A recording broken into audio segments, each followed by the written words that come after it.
Grab your coffee and kick up your feet. It's time for Yahoo Sports Daily. She's Caroline Fenton. I'm Jason Fitz. We have a stacked show for you. We got breaking UFC news. We've got Luka looking light, the sensation of Shedeur Sanders. So much to get into that we will over the course of the next 2 hours. But Caroline, we start today, like we start every day, with 3 points. My friend, what is on your mind? Fitz, I'm just so happy to be here. So happy to have Yahoo Sports Daily finally out to the public. But we had lots of football this past weekend. It finally felt like football was back, like maybe kind of, sort of ish, but it was. We had football on TV, and we had the Cowboys on TV, and maybe the biggest hit that we saw in that Cowboys-Rams preseason game wasn't even in the field of play, and the player that got hit wasn't even in a uniform, and the player that hit him, or the person that hit him, rather, wasn't even a player. CeeDee Lamb was on the sidelines and just a little bit too close to the white line. He was celebrating a deep connection between quarterback Joe Milton and wide receiver Jonathan Mingo, and he got absolutely trucked by a ref. And we aren't able to show the video, but if you can see the video, especially in slow motion, I'm sorry, CD, but it's absolutely hilarious. But after getting trucked by the ref, and honestly probably a little bit embarrassed, CD got flagged for it. The Cowboys got slapped with an unsportsmanlike, which was brutal.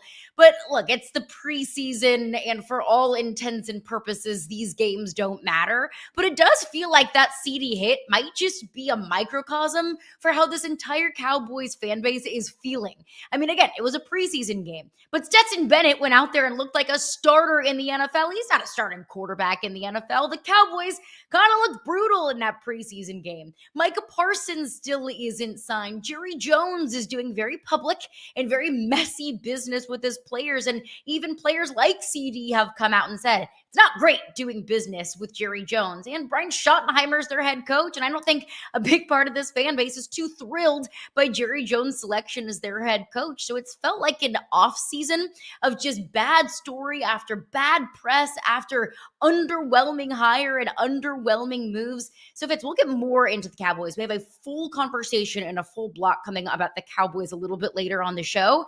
But for a fan base that feels like every year is their year, this year and these moves haven't given Cowboys fans too many reasons for optimism.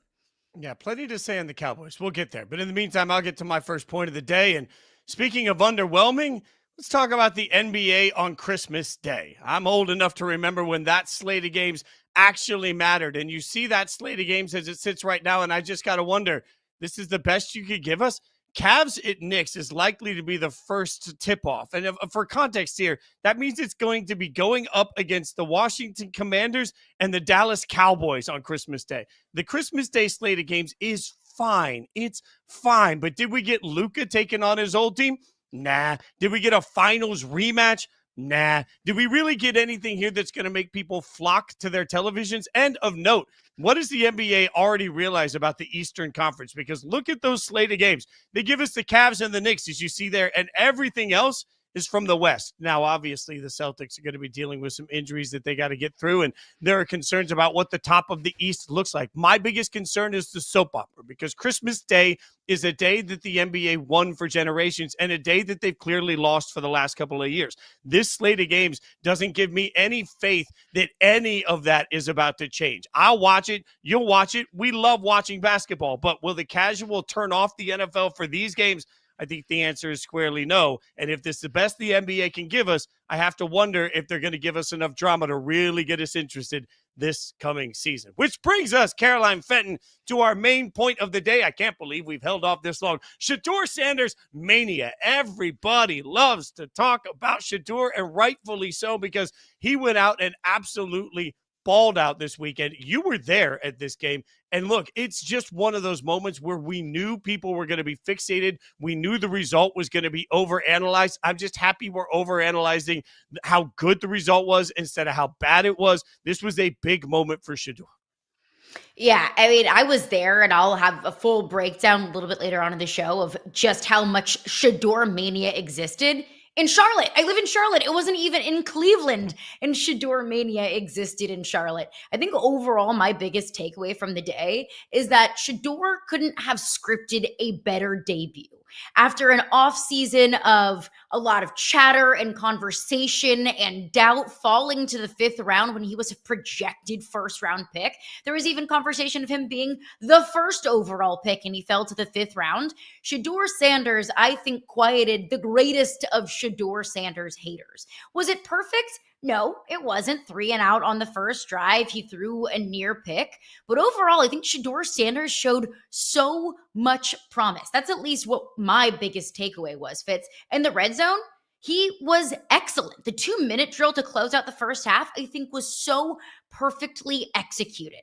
And a couple of things that led me to believe that maybe Shedeur wasn't the top 5 overall pick prospect that he was lauded to be in his time at Colorado. He took way too many sacks. Well, there were 2 specific instances that I saw on Friday night. There was a 3rd and 9 where the Browns were backed up deep into their own territory. The pressure was coming. Shedeur steps up and delivers a 29-yard beauty for a first down. I mean, that shows calm, cool, and collectedness. There was another one in the red zone where Shedeur steps up, evades the pressure, and delivers a dart into the end zone for their 2nd touchdown on the day.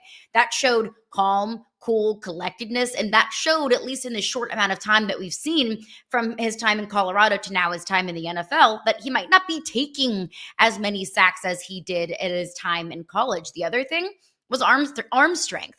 He threw a lot of wobbly balls in his time at Colorado, but we saw lasers, Fitz, lasers. Now, again, it was 3 quarters of work. It was 1 preseason game. I'm not going to get too high or too low on anything that we see in a preseason game, especially when it's just 1. But so far, we're in 1 exam in the semester. We don't have final semester grades yet. We haven't taken the final exams yet. But in his first test, his first exam, Shedeur Sanders gets an A.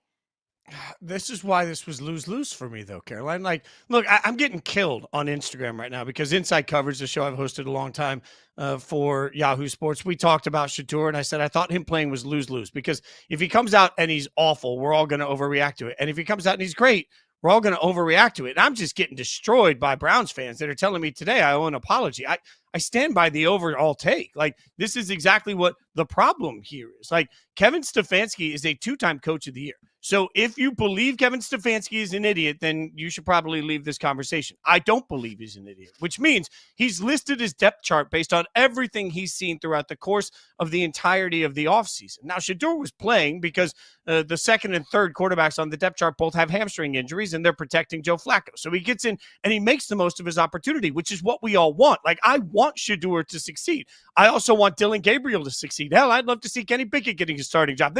There aren't enough good quarterbacks in the NFL. More is better. But the problem here is that now everybody wants to turn this into, should Shedeur be starting? Well, this is 3 quarters of a preseason game playing a vanilla offense or defense. He did everything that's being asked of him, and he did it really well. And I want to praise that. I want to say loudly from the mountaintop, Shedeur, you kicked butt, dude. That was awesome. Congratulations. What does that mean for the depth chart?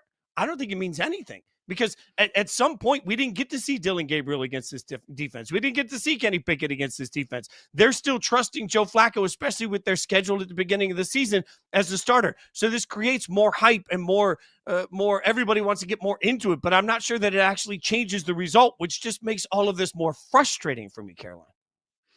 And look, I agree with you. This doesn't change the depth chart. I'm not going to say that it doesn't change anything, because what it changes for me is my perception of Shedeur and his ability to be a quarterback in the NFL. I think it does change some things, but does it change the depth chart? Probably not. And Mary Kay Cabot, who is more plugged into the Cleveland Browns than any other reporter out there, she's been covering the Browns for years. She even came out and said it, that Kevin Stefanski said, this doesn't change much. This doesn't change anything for us, really. It's going to take more than 3 solid quarters in a preseason game for us to completely uproot our plans. I think that's the correct response. Again, we don't, as fans and as broadcasters and lovers and appreciators of this game, can't get too high or too low on what we see in a preseason game. And a coach certainly can't get too high or too low from what they see in a preseason game. And I want to say this, This isn't exclusive to Shedeur. He had a very solid outing. I think he shined. He was so impressive that he exceeded my expectations from what we saw from him, at least in his debut. And that's wonderful and that's great. And Shedeur can step back today and say the haters doubted me, and right now the haters were wrong. But not being too high or too low on a player is not exclusive to Shedeur Sanders. That is the mindset that we and coaches and general managers and owners and players in the league have on preseason debuts. It's not like we're saying that Shedeur doesn't deserve anything because it's Shedeur Sanders. Of course not. We're saying that you just have to take everything with a little bit of a grain of salt. And again, like you mentioned, we still haven't seen Dillon Gabriel. He's still coming back from an injury. And if Dillon Gabriel loses reps and loses opportunities to injury because Shedeur keeps getting better and better and better, well, that's football. So far, so good. We need to see more. I would love it. So far, so good for Shedeur. I love the concept of this happening, Caroline. I love the concept of chaos. You know me, I'm an agent of chaos. I want everything to be wildly chaotic. And frankly, the more people are chaotic, the better for what we do for a living. The part of this for Shedeur that I think it's a little lost sometimes is if you're a Browns fan, shout out to our producer, Mike, who's doing a great job and is a Browns fan.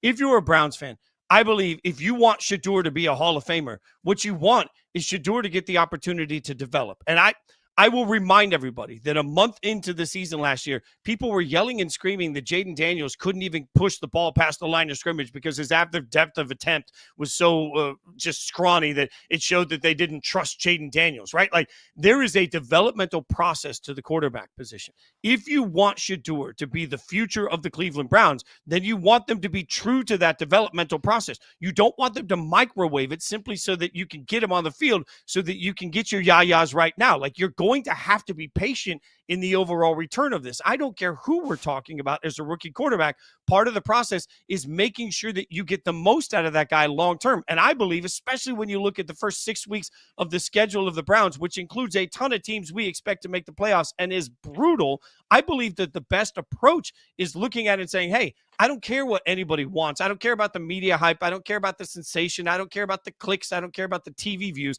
I care about making Shedeur better. If he's already gotten better in this amount of time, imagine how much better he can continue to get walking this path. I don't think there should be any rush to start him just because he looked good in this game. I want us to be fair. If he sucked in the game, everybody would be freaking out. He was great in the game, so everybody's freaking out. But either result to me would have given me the same result next week, which is it's a long, slow process to becoming a very good quarterback in the NFL for Shedeur Sanders. And that's the logic I think we can apply to several different rookie quarterbacks, right? I think the same thing about Jackson Dart. Like, I don't disagree with the Giants' decision to start Russell Wilson in the first couple of weeks in the season, because what's the point in rushing Jackson Dart? It's the same thing with either Dillon Gabriel or Shedeur Sanders. What's the point of rushing them when you don't have to? And when you start the season with the Bengals, the Ravens, the Packers, the Lions, the Vikings, and the Steelers. Oh, man. Murderer's row, Fitzy. Yeah, that is going to be brutal. We got a lot on Shedeur. We're going to get more into some of it, what it means. And obviously, Caroline was there. The sensation of Shedeur is something we're going to talk about plenty. But in the meantime, I don't know, skinny Luka keeps taking the world by storm. He looked good. Look at that. Look at that. We'll break it down for you next. Yahoo Sports Daily.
Look at that. Skinny Luka on the court doing skinny Luka things in Slovenia with this national team taking on Germany in a Eurobasket friendly.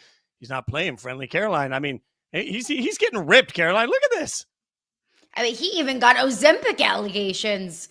Good for Lou. He was looking great. He's ripped. He's chiseled. He's coming back for a vengeance, Fitzy. Anytime you get Ozempic allegations, it means you're working hard in the gym. Okay, we promise you on Yahoo Sports Daily that we're going to get huge guests. And when we say huge guests, sometimes we just mean huge human beings. This is awesome for us. Boban Marjanovic is joining us. Boban, thank you so much. You know Luka better than anybody. Just walk me through seeing this version of Luka when you see all the weight that he's lost and the way he's moving around. What do you see? First, thank you for having me. Hi to everybody. Of course, Luka is the best. Luka, hard worker. He loved to work. He always in the gym. He always work out. He always compete. And this is what he want to do. He want best of himself, and he's really best. All these moves what he do right now. He work on it, and basically he gifted to can make every move that he want. Even when he see on a video, he capable to make move immediately, even better than some guy showing video or some like the top basketball players in the world. They did it. He basically capable to do immediately, and he's super strong, super powerful. I know when me and him play 1-on-1, even like a joke, it's hard to defend him, and when he is not warm, he do his thing, and he is one of the best in the world. One of the best in the world, no doubt. Yeah, I mean that not because he's my friend. He's really that. I know how much effort, how much work he worked this summer, and how he worked all these years. But we know each other, and full respect for him. Yeah, and I think we're seeing that on full display, right? All of the work that he put in this past offseason, you can literally see it in his body. And let me just say, not only are you our first guest here on Yahoo Sports Daily, you are our first guest coming from Serbia, maybe only guest ever from nice. Serbia. So it is an honor to have you. But what he did this past offseason, he was in the gym, he was grinding, he changed his diet. He talked in the Men's Health magazine about how he, completely changed his approach to health and wellness and fitness. Do you think if he hadn't been traded, if the trade from Dallas to Los Angeles never happened, do you think that maybe he would have taken this same approach? Did the trade maybe ignite something in Luka to make some of these changes? Maybe not, maybe yes. We'll never know what's happened, what we can happen in the past or future, whatever. We cannot read that, but we can for sure. I know his mental strength and how he worked, what I already said before, and how he won. Basically, he played for his national team, and every summer, even he's tired. He have full season in the NBA, and he's still right now in national team and playing for his country. What make him yes, you never tired, you work hard, and everything what he do, he work because of basketball and first love, for everybody, for every one of us. We love basketball, and this is you can see in his eyes how he's mindset ready to score more buckets and to accomplishment his goals, and with national team and his personal goals, and of course with his new team in Lakers. And of course he had that mindset, and I'm so happy for him and looking forward to see what's happening in the future for him. I'm super excited and for all it. of us. Oh, you and all of us too. We're so excited for this, this new edition of Luka. You talk about his goals, and of course, it's every player's goal to win a championship, but also a personal goal could be a league MVP. Is this a league MVP season for Luka? Look, I believe, in whatever, I know they will give their best. Of course, it's not easy. It's not easy, but why we don't believe in that? Between him and Jokic, one of them need to be.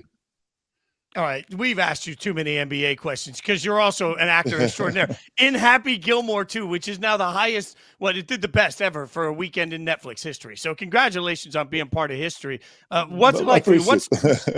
What's tougher for you, acting or playing in the NBA?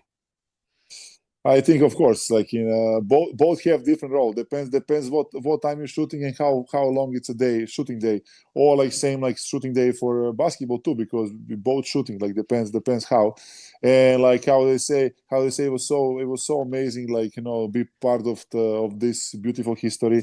Of course, basketball is my first love. This is my second love, and one of the like how you say the broken records. Like basically first week. It's like to be part of that. It's like really like amazing. I get a lot of messages like, "Oh, my role was so funny." I have everybody like laugh. Like I get a lot of text message from everybody, and this is like so great because the mostly question what they ask me it's about I was really naked or I have something under.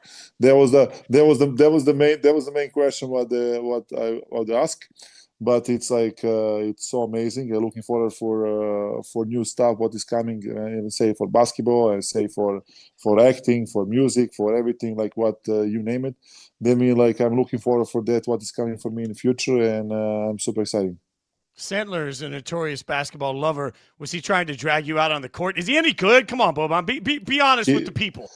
I'm honest. He's great. We play pickup when we film the hustle. We have like basically like 10 professional super almost NBA, two guys from college and eight guys in NBA, and he's there. We make like three teams, and we play in hustle, and we play pickup, and he's really good. He's really good. And of course, a great passer. He knows the game, like really good. It's not even like right now I say that. Hey, you know what? He's really good, but he's really good. Like he loves basketball. He living basketball. He always have the basketball ball with him and basketball shoes with him to ready to shoot. And I hear every time when they filming the movie, they always need to have basketball court next to him, next to his rental property or his place where he stay, to he can play the basketball. What is like make him like really like he's to know to play basketball. Well, he has a notoriously impressive basketball short collection, so For it's great sure. to hear that Adam Sandler has a Yeah. basketball game to match. Look at all these movies here: John Wick 3, Hustle, Self Reliance, now Happy Gilmore 2. Is there an acting career for you post basketball? You never know. You never know. Now we did. I don't know how I can say, but I think something come out. We will do like TV show, or we did TV show. I know how far I can go. I don't know how far I can say. We did TV show. I think Robin Hood, and this is looking forward for that too. They'll be amazing. All This right. is So this if is you, like new play. Boban, Yeah. if you could go back into the NBA this year and play for any team, what team would you right now? Any team in the league is going to pick up Boban. What team do you want to play for? Whatever, I'm ready. I'm ready for everything. I'm ready for everything. I'm ready to help. I'm ready to help of course the teammates, the team. Basically, you see what we do with Houston Rockets. Easy. Like hey, if you want something like that, you need to bring Boban. You heard it here first. A message to every general manager in the NBA. That's your secret weapon right there. And I am so interested to hear your perspective on this because it wasn't that long ago when there was a growing, maybe concern about the ability of European basketball to translate to the NBA. But now you see Nikola Jokic, you see Luka Doncic, you see Victor Wembanyama. European players are some of the best players in this league. From your perspective, what is it about the style of play or the development in Europe that translates so well to the NBA? I think this is my opinion. I don't know it's right or no, but my opinion because we more stuff like we more like detail. Like when it comes to practice, we more like we learn how to pass the ball. We learn how to like first step, second step. We learn how to pass each other, share the ball, and every time this is like one practice you passing the ball. It's more like I feel like some guys don't work on that, like on that passing lane, how to pass the ball. That's why people like, wow, what a pass. Basically, we have like one practice a day to we practice the passing. It's not just come from the sky and we never practice that. Basically, like mostly like 90% in Europe, we know how to pass the ball and think like this is like our practice before we even start to play basketball, we have one practice of shooting, of one of passing, one of dribbling, one just like to play together, one just like to be together, and just like have your teammates hold your back even when you have a conditioning, physical conditioning and running. We try to help each other, even like we not everybody on the same level. All right, Boban, you played for the Rockets, the Spurs, and the Mavs. Before we get you out of here, of those three teams, which team do you think has the best shot this year at winning the NBA championship? I play for San Antonio, Dallas, Texas, Houston Rockets, Clippers, Detroit Pistons, and Philadelphia 76ers. there was more than a team, but like who have the best shots right now? I can say maybe right now Rockets, because there was last year they did a great job, and I think they'll just be better and better. Well, if you end up playing for somebody this year, remember to come back to Yahoo Sports Daily and hang out with us, because we love hanging out with you. Of course. Boban, we appreciate your time, looking man. forward. I appreciate you guys. Thank you. Thanks for hanging out with us from halfway across the world. Great stuff from Boban. Thank you, my friend. Thank you very much. Enjoy this. It's great stuff from Boban. Look, a lot of fun there. We appreciate him hanging out with us. Thank you. We'll keep breaking down the NBA for you, but next, is it time for the Cowboys to panic? After this weekend, it might be. We'll break it down on Yahoo Sports Daily.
Huge breaking news out of the UFC.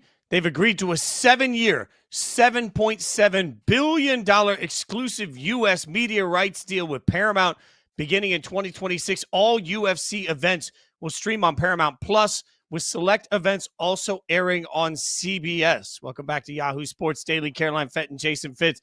Caroline, this is massive for UFC. Look, 7 years, $7.7 billion is, of course, massive. But of true note here is this is the first time that all of the pay-per-views will simply be made available to subscribers. There will be no additional extra cost. They are simply aligning in a way that lets every Paramount Plus subscriber get to their pay-per-views. That I don't think we can put enough weight into how much that actually means. Yeah, I mean, 7 years, $7.7 billion. Lord have mercy, Dana White. You are a bad, bad man. But I think that this deal is revolutionary for growing the fan base for UFC. I will be the first one to admit I'm a casual UFC fan. I'm not going to make sure that I'm at home to watch every single fight on any given Friday or Saturday night. And I'm probably not going to be the person that spends, $70, $80 on any respective UFC fight. I'll say if I can catch it, I will. If I'll go to a friend's house who's going to pay for it, then I'll go over there and watch it. But this changes things for me, and I think probably a large population of sports fans who also probably classify themselves as casual UFC fans, because now it is so much more accessible. And I think accessibility is key for any sports league, but especially a league that's trying to grow. Excuse me. Like you look at the NFL, for example. If you build it, they will come. If you put an NFL game, let's call it a Titans Jags, not very good regular season game behind a paywall, people are going to pay for it because it's the NFL. And if you build it, they'll come. The UFC doesn't have necessarily that luxury, although it has a very rabid and passionate fan base. It's not the largest fan base in all of sports. So if you now open the door, take away that price tag, take away, I know the paywall still exists behind Paramount Plus, but if you can say, hey, I'll buy Paramount Plus, I'll watch that new show that's coming out. I think The Office is on Paramount Plus, and I can also watch UFC fights in the process. Well, that just grows your fan base more and more and more. And so I think that's key for UFC to go from where they are right now, which is a very popular league that has a ton of investment. And look, turn on a UFC fight on any given night, you've got superstars in the stands. Joe Burrow is there, and Jelly Roll is there, and Tim McGraw is there. Actors and actresses and famous people across the globe are there. Look, it's a very large league, and it's a very rich league. But to open up the fan base even more, I think will be invaluable for this league. It's the growth of streaming in sports as well. You have games on Peacock, you have playoff NFL games, you have Notre Dame football games that are on streaming services. I think now sports fans, Fitz, are now more and more acclimated to watching sporting events on a streaming service, that it's no longer kind of this taboo thing that if a game or a fight or an event isn't on cable, no longer is it taboo. But what a wonderful opportunity for UFC to continue to grow, to take away that price tag and that paywall and put it behind a much smaller paywall and a much more accessible streaming service in Paramount Plus. I mean, I'm also going to admit that I'm a little stunned. We've seen ESPN spend massive amounts of money to put everything on their upcoming app. I'm a little stunned to see ESPN get outbid. 7 years, $7.7 billion is a staggering moment for UFC. I think it's big for everybody. All right, so UFC fans are rejoicing. I don't know that Cowboys fans are rejoicing about anything, Caroline Fenton, because my God, over the weekend, look, this isn't just about the CeeDee Lamb getting trucked on the sidelines. This is about your guys went out and got their butts kicked by their guys. I think at this point, everything is overanalyzed for the Cowboys because there hasn't been that much substantial change. So everybody's looking around saying, well, health will fix it. Schottenheimer being here instead of McCarthy will fix it. Everything will be fine just the way it is. It certainly wasn't. I mean, they just got smacked around by the Rams. And I think if I'm a Cowboys fan right now, I'm running around like Kermit the Frog with my ears and my hands just flying in the air. Yeah, I think we have to look at the panic meter for Cowboys fans, and I think it's teetering a lot closer to full all-out panic than maybe a lot of Cowboys fans would like to realize. And I said it earlier in the show, I think CeeDee Lamb getting trucked on the sidelines was just the perfect microcosm for how a lot of these fans are feeling. I mean, look at this past offseason for the Cowboys. They didn't do very much in free agency. They brought in George Pickens, who in and of itself is kind of a drama-filled player in the locker room.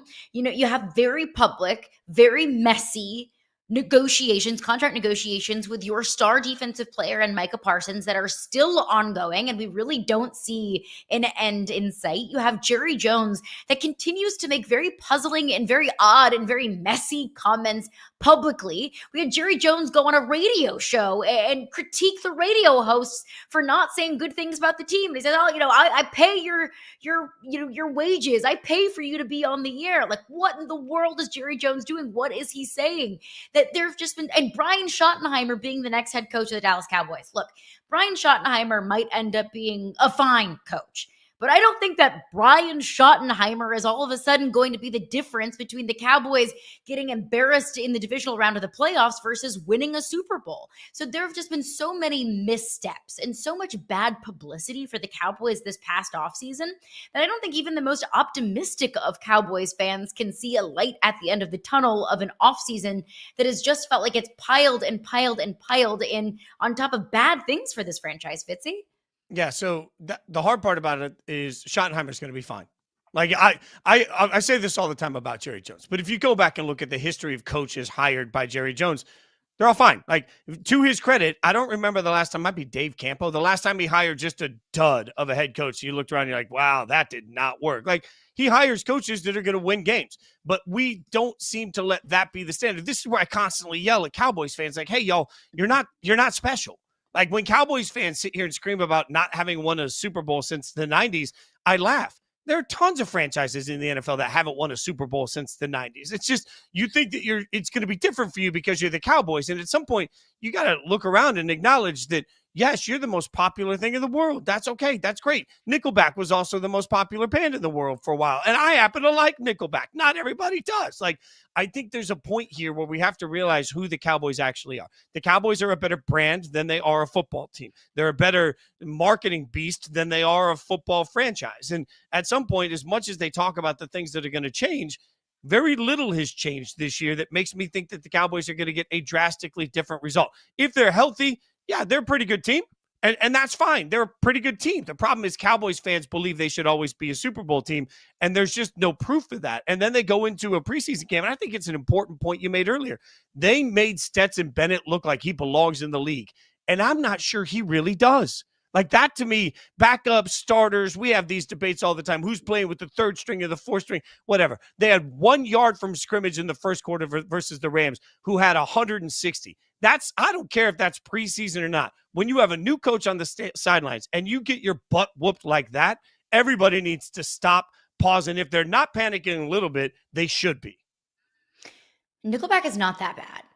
They get so much unnecessary hate. Why is Nickelback always the butt of every joke? Let me just Nickelback program here. Everybody says, like, they like to make fun of Nickelback. Here's the thing. For anyone, and I have, that's ever gone to a Nickelback concert, when you go in, they're sold out. If everybody hates Nickelback, why are they always sold out? Like, somebody's buying those tickets. Like, it's a secret passion for Nickelback. Justice from Nickelback.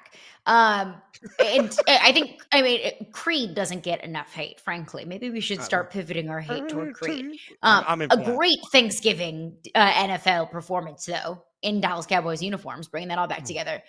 But to your point about the Cowboys, I think, to me, it is abundantly clear. I believe, if my pulse on the Cowboys fan base is correct, I believe it is now becoming more and more clear to Dallas Cowboys fans that as long as Jerry Jones is running this franchise and doing the drafting and making free agency decisions, that this team will not win a Super Bowl. Because Jerry Jones cares way too much about being in the headlines, about being the number one story, than he does about actually winning. Because if Jerry Jones actually cared about winning, I don't believe Brian Schottenheimer would be the head coach of this organization. I believe Brian Schottenheimer is the head coach of this organization because Jerry Jones can't handle anybody else getting more publicity and more love and more credit for the Cowboys than he is. Like, we go back to a lot of the Deion Sanders rumors that it was rumored that Deion Sanders is going to be the next head coach of the Dallas Cowboys, and it was going to be this wonderful full circle homecoming. And I thought, that's a great story and all. And that's wonderful off-season talk to fill kind of shows like these. That's never going to happen because never would Jerry Jones, one, pay the money that it would take to pay Deion Sanders to be the next head coach of the Cowboys. But Jerry Jones would not be willing to share the spotlight with someone like Deion Sanders, who commands the spotlight probably more than any other coach in the game of football. As long as Jerry Jones is making decisions for this organization, the Dallas Cowboys will always be a bridesmaid and will never be a bride. They will consistently win 10, 11, 12 games in the regular season because they have a decent amount of talent, but they don't have a Super Bowl roster. And there's no Brian Schottenheimer that's going to make that go away. The funny thing is, at some point, I feel like Kirk Cousins, the Creed Greatest Hits album played during the team lift. Today was a good day. Nothing more on brand than Kirk Cousins going all in on Creed, by the way. Nothing more on brand than that. Can I, I'm just total aside seeing Kirk Cousins' name. Like, I get it. You were in an a cappella group in college or something, but like every time you're on TV, I don't need to hear you sing. Yeah, he was in an a cappella group in college. So I get, but every time he's on TV, he sing. He's not a very good singer. I'm sorry. Like, somebody needs to tell Kirk Cousins you're a better quarterback than you are a singer. There's a reason you went into football, not into music. Okay, now that I've Kirk Cousins has caught a stray for absolutely no reason. Off your music soapbox, Fitz. Well, thank if you somebody very told much. me you're a better quarterback than you are a singer, I'd take that. Okay, that's probably the bar's pretty low, at least for me. But yeah, I would take that. I'm gonna get a combination of stick to sports and stick to music tweets out of this show today. It's a real win for me. Either way we want to look at it. The thing with the Cowboys, to your point with ownership, and I think this isn't just a Cowboys problem. This is an NFL issue across the board. What do you do when you realize the owner of your favorite team just isn't a very good owner? And there's nothing you can do. We could talk all day long about Jaden Daniels and what it meant for the resurgence of the Washington Commanders, but you have to acknowledge that became a heck of a lot easier to accomplish when they cleaned house of everybody in the building.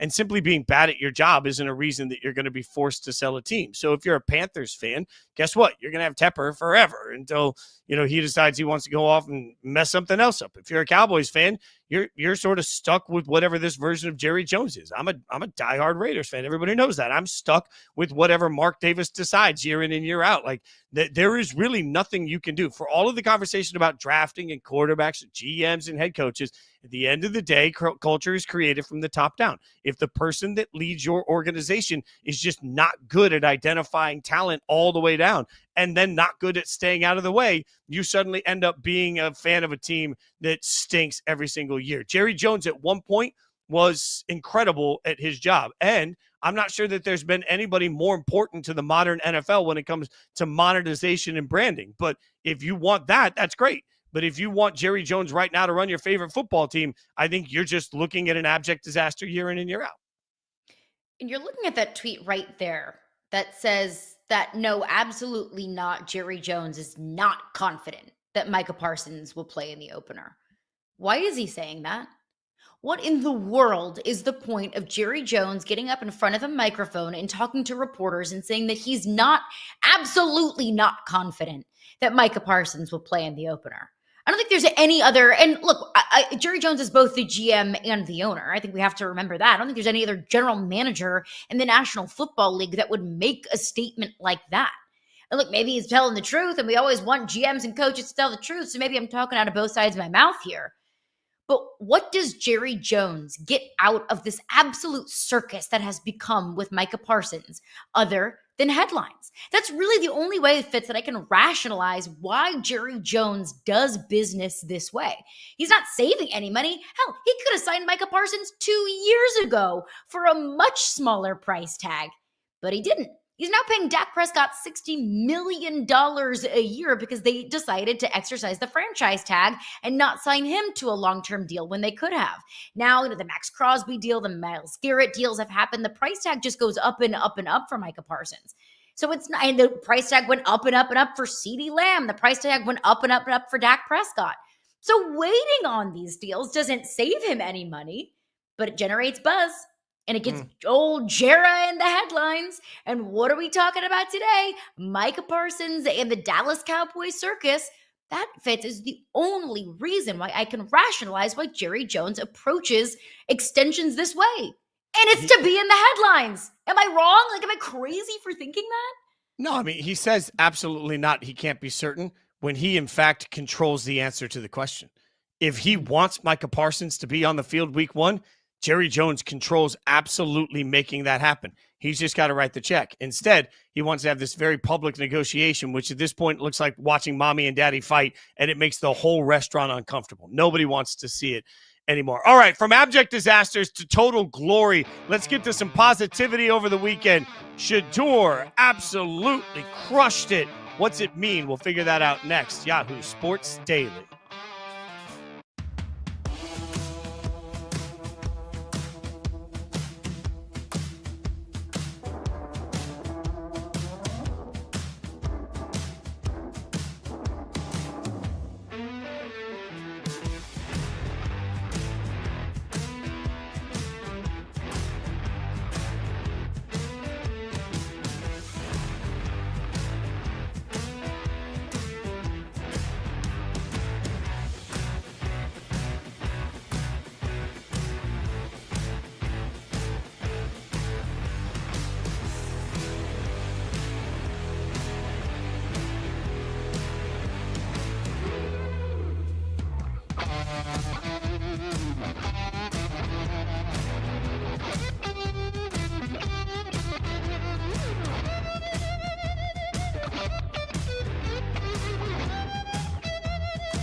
Tony, I be hoping you be. Hold on. Tony, I be hoping you got something positive to say about me. You always say negative stuff about me. And I'm like, I ain't do nothing to you. No. I ain't seen nothing positive that you ever say. I do something positive every day. But I'm saying, come on, Tony. What I do? What I do to you, Tony? Matt Shedeur talking to longtime Browns beat writer Tony Grossi in the tunnel after the huge game for him Friday night, asking, hey, why do you always write things that are negative about me? And it raises a real question about Shedeur and, frankly, just the way we pay attention to everything. Yahoo Sports Daily, Caroline Fenton, Jason Fitz. Caroline, I don't think right now many people are capable of just having a fair and reasonable and balanced conversation about Shedeur. Everything has to be a hot take one way or the other, and it's frustrating because what we saw on Friday was a young man go out and absolutely kick butt. And you know, we've already clipped off for Yahoo me saying I don't think it makes a difference on the depth chart. I want to be clear. I am rooting for Shedeur to go out and win. I root for every single quarterback to win. The hard part about this is that now, man, it's just we're not allowed to just sit back. Everything is at this point a sensation for Shedeur, and we have to have all of the answers right now. And it's frustrating to see, Caroline. Yeah, and what I would tell Shedeur Sanders is the same thing that I would tell any other player, especially a rookie in the NFL. Don't worry about what people write about you, okay? And it was a cute interaction, and it was a sweet back and forth between Shedeur and Tony Grossi, and they were laughing about it and patting each other on the back, but don't worry what people have to say. But if Shedeur continues to do what he did on Friday night, people will write great things about you because they can't help but write great things about you when you go out there and ball. But it is 100% true that Shedeur Sanders, whether you like him or not, or you like it or not, he's a polarizing figure. That you either love Shedeur and you will support Shedeur no matter what, or you just do not like Shedeur. And I think there's probably a large population of football fans that are kind of in the middle of like, look, hey, go out and show me why we should be a fan. Go out and prove why all of those general managers and teams that passed up on you in the draft were wrong. But it was no doubt when there was all of the attention on Shedeur in his debut that people were either rooting for him to fail or rooting for him to succeed. I want Shedeur Sanders to succeed. And if Shedeur ends up being the Browns starting quarterback for the next 15 years and they win 2 Super Bowls, then wonderful. You look like geniuses for getting the future of your franchise in the 5th round. I just can't say that he definitive will be or won't be based off of 3 quarters in a preseason game. Shedeur Sanders mania, though, is 1,000% real. I live in Charlotte. I went to the game on Friday night, and we decided to go to the game just to do something. We just moved here, so we thought, let's just go do something fun. There's a football game on. We can explore uptown Charlotte. And then it was announced that Shedeur Sanders was going to be the starting quarterback. And I said, oh, hell yeah, we're going to that game. I'm not missing Shedeur's debut. And walking around uptown Charlotte, which is the downtown, I'm still learning what they call places here. I'm less than a month in. The very first jersey that I saw walking up to the stadium was a Shedeur Sanders Cleveland Browns jersey.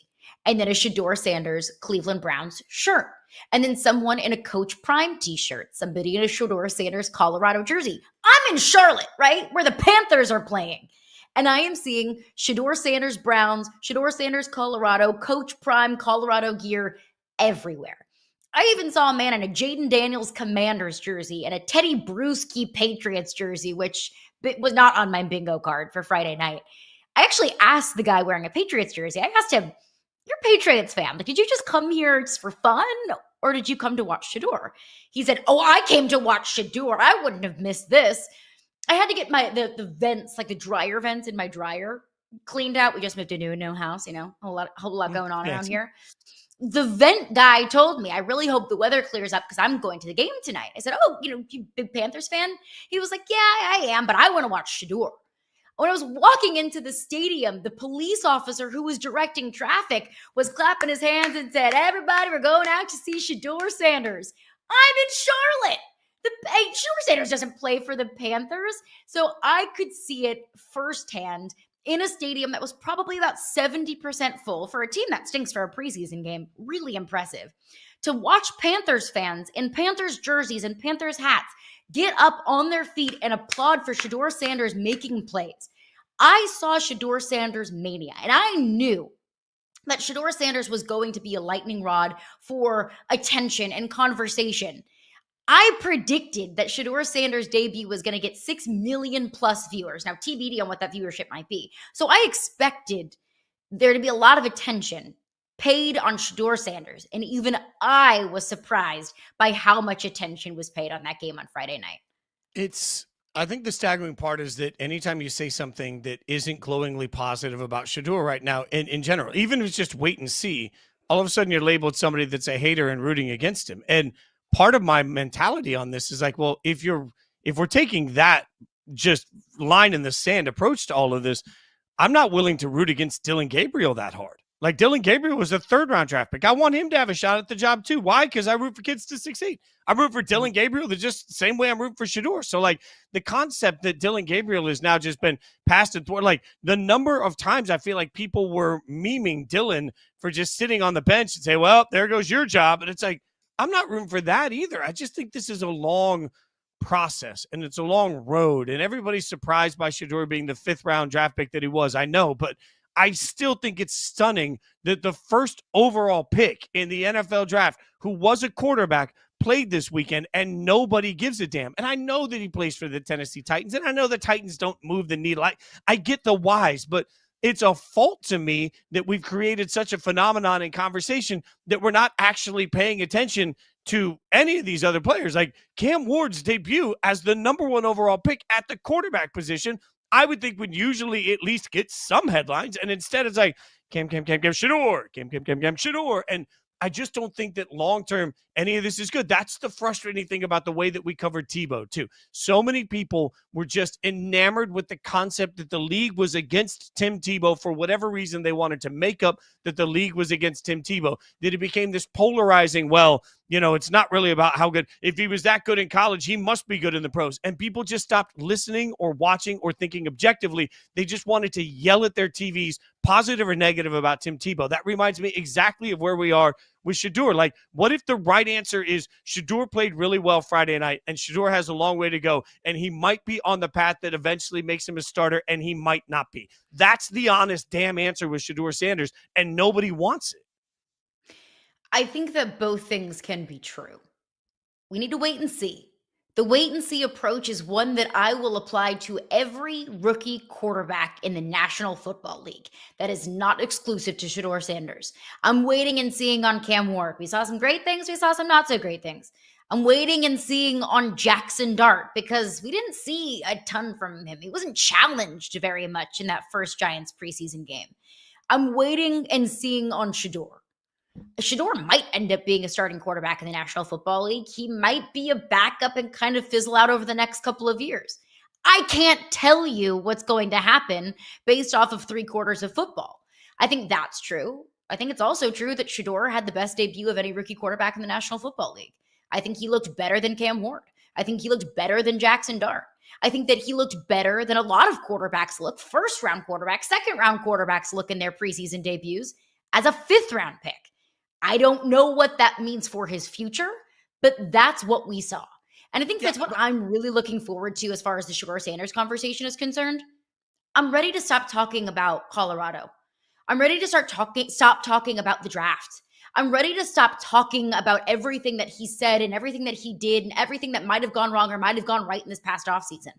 Now we actually have legitimate, tangible tape and football that we can talk about and have nuanced conversation as far as Shedeur is concerned. I just fear nuanced conversation and Shedeur Sanders cannot coexist in the same sentence. I mean, to that end, you could make the argument that the most impressive quarterback performance we saw all weekend was Tanner McKee, and most of you don't even know who Tanner McKee is, rightfully so. He's the backup for the Philadelphia Eagles. Nobody gives a damn that Tanner McKee went out and absolutely slayed it with the Philadelphia Eagles. It is not a conversation piece, but guess what?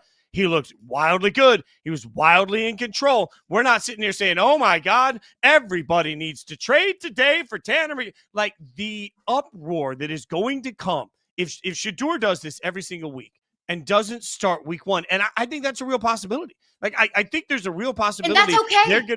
They're going to keep Flacco in bubble wrap. They're not going to let him step on the field. They're going to let Shedeur get these reps, and then they're going to say, that was awesome. We're going to keep working on some things, and he might get in later this year.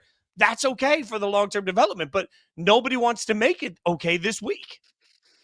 And look, Shedeur wasn't perfect. I thought he dazzled. He impressed me.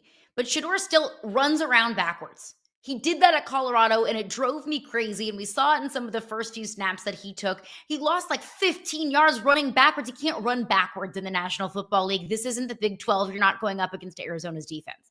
No disrespect to Arizona's defense. 3 and out on the first drive. He threw a near pick in that game. It wasn't perfect, but it didn't need to be. It didn't need to be perfect for him to create positive buzz and to prove people wrong, at least for right now in the short term, to prove that he absolutely should be in the discussion in training camp of getting more opportunities and getting more snaps.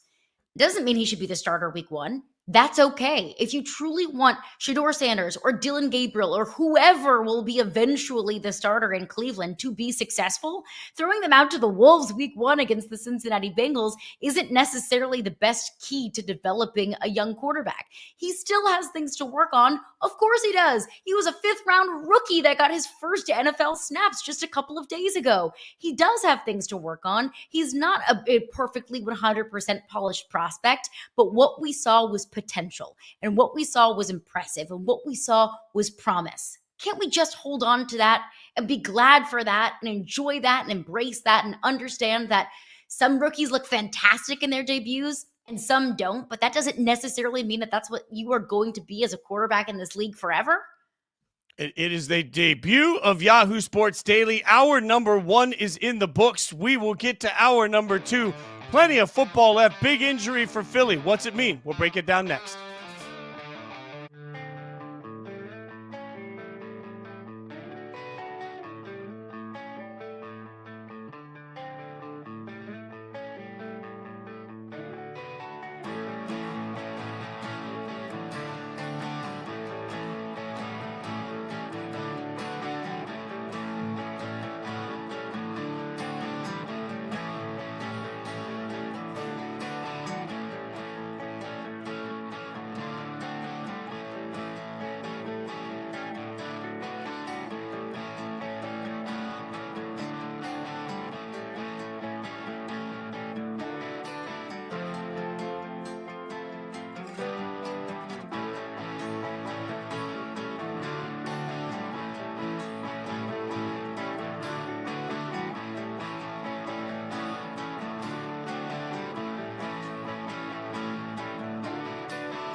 Never too early for your second cup of coffee. Keep your feet kicked in the air. Hour number 2 for Yahoo Sports Daily is underway right now. She's Caroline Fenton. I am Jason Fitz. It's the debut episode. We're really excited that you guys are with us. We appreciate you guys taking some time to hang out with us. We'll be here every single day, Monday through Friday, 9 to 11 a.m. Eastern. You can hang out with us. We start this hour, Caroline, as we start every hour. It's time for 3 points, my friend. What is on your mind? Absolutely. Let's get it. Well, yesterday, Sunday at Philadelphia Eagles practice, their left guard, Landon Dickerson, was carted off the field. He was initially helped off the field and then carted inside after what was reported to be a right leg injury. Now, the latest on that, Adam Schefter did report early this morning that he will undergo an MRI on his right knee later today. So hopefully we'll get some updates on that as soon as possible. And if those updates come out while we're on air, we will update you as soon as possible, of course. But look, Landon Dickerson was a key cog in what has been the best offensive line in the National Football League over the last few years, if not one of the best offensive lines in the National Football League. And if he's out, now we don't know if he will miss time. Maybe it was a stinger. Maybe it was something that he'll just miss a couple of days or a couple of weeks and he'll be ready for week 1. But if Landon Dickerson is out for a considerable amount of time, what does that do for a team that relies heavily on being one of the best offensive lines in the league, that relies heavily on running the football? I mean, Saquon Barkley was the difference in this team missing out on a Super Bowl, losing in the Super Bowl, and eventually winning a Super Bowl. That offensive line is pivotal in Saquon Barkley's success, especially for an offensive line that already lost its right guard, Mekhi Becton, this past offseason to free agency. Now, of course, they still have Jordan Mailata. They still have Lane Johnson, their bookend tackles, who are also pivotal parts of that offensive line. But let's look at the offensive line as one unit. It is not 5 individual parts. So if Landon Dickerson does miss a considerable amount of time, then what will this, the Super Bowl offensive line that had both of those guards, what will it look like without both of those guards? How will this run game adjust? How will this affect Jalen Hurts in the pocket? All kind of up in the air. We'll learn more later today when those MRI results come back. But scary scene, Fitzy, for Landon Dickerson at practice on Sunday. Sending all of our good vibes to Landon and, of course, to the Philadelphia Eagles and Eagles fans. All right, on my mind, point number 2. Let's get into some PGA. That's right. Justin Kiss from a Rose gets the 2025 FedEx St. Jude Championship and does it in a playoff, by the way. It will never get old, only me. Why is that significant? My guy's 45 years old. Now, we make that sound like we're old, even though I'm the guy talking about him and cough, I'm older than that. But at the end of the day, anytime you can get a little drama, including a playoff, he wins with the 3rd extra hole at TPC. This is a staggeringly cool moment. Although it's less cool if for Tommy Fleetwood, ever the bridesmaid in this situation. A lot of people around golf thought that Fleetwood was finally going to break through and get his big win. Instead, bit of a meltdown. Fleetwood is left at the altar, unfortunately for him. And golf fans everywhere are so used to Scotty Scheffler being the person that hoists the trophy. It should be noted that due to an emergency, he had to play without his regular caddy. That absolutely played into it. No win for Scheffler. But anytime Justin Rose at 45 can hoist it $3.6 million later, one thing I can assure you, dinner and drinks are on him for a minute. Oh, by the way, also important, he advances to the spot in the next round of the FedEx Cup playoffs. So congratulations to Justin on behalf of old guys absolutely everywhere. Which brings us to our top point. Top point is that I'm not old, Caroline. But our top point is we're going to have a little bit of fun, okay? This is our chance for you guys to get to know us, for us to get to know each other a little bit. We're going to have fun, all right? Our producers have come up with a game, and it's called Did My Co-Host Tweet This? So here's the very general concept. The team has gone through, and I can promise you, hand to God, none of us have any idea what they have found. I am actually a little bit nervous. I've been assured that they've bleeped out any F words, which is probably good for me on Twitter sometimes. So it's simple. Did my co-host tweet this? They'll put up a tweet. We'll try and figure out if we can guess each other. So, Caroline, you're up first. The question is, did I tweet this? Ooh, let's see. Let me say, I am also a little bit scared for this game. I've never tweeted anything controversial, but I do be tweeting some stupid stuff. So did Fitz tweet this? If Earth can control the comet transport system, we will run the Milky Way. Think about that. Huh. I don't think Fitz tweeted this. I don't.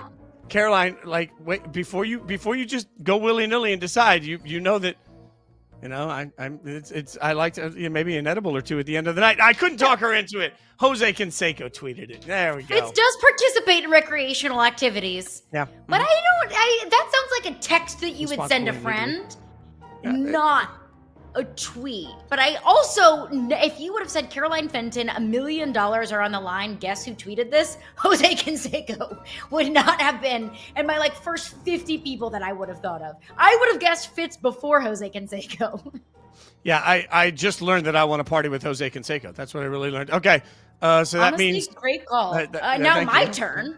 Okay. I'm scared of what you maybe dug up from the archives. Fitz, did I tweet this? Hear me out. A food truck that sells chicken sandwiches. I could park it next to Chick-fil-A, and it'll only be open on Sundays. I'll call it Side Chick.